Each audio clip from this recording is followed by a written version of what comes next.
Hello students, let us continue with the topic evolution and classification. First, we need to understand the meaning of the term characteristics. Characteristics are details of appearance or behavior. In other words, a particular form or a particular function. Now let us see how classification and evolution are interlinked.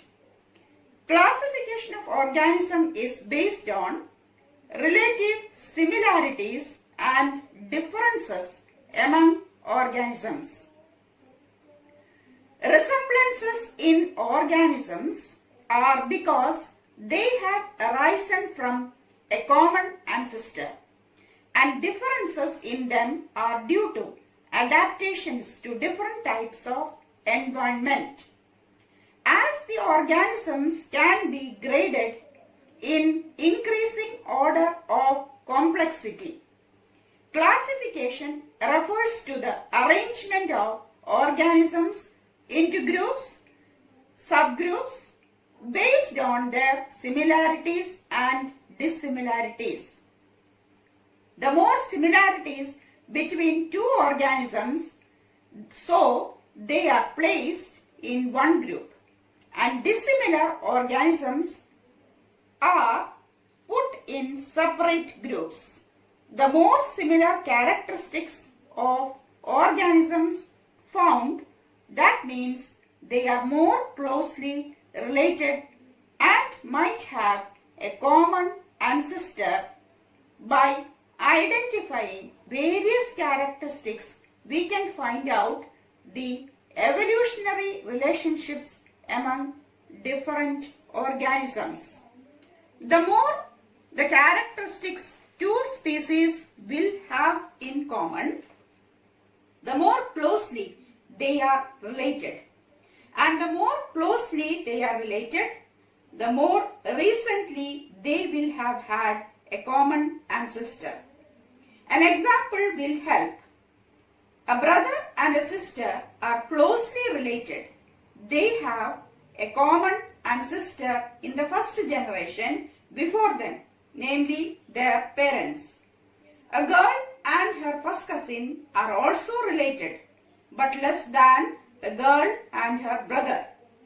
This is because cousins have common ancestors, their grandparents, in the second generation before them and not in the first one. We can now appreciate that classification of species is in fact a reflection of evolutionary relationship.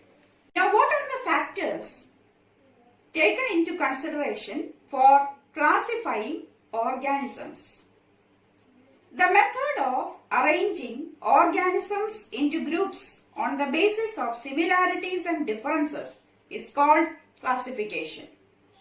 Evolution, on the other hand, refers to a slow, gradual and continuous process by which the previously existing organisms develop into existing living organisms. It includes plants, animals, fungi and protists. These organisms are classified together because they are made of eukaryotic cells. Characteristics like unicellular or multicellular, endoskeleton or exoskeleton, body design simple or complex, mode of nutrition autotrophic or heterotrophic, structure, function and method of reproduction further classify these organisms. Now, how can we say that organisms, all the organisms might have arisen from non-living matter?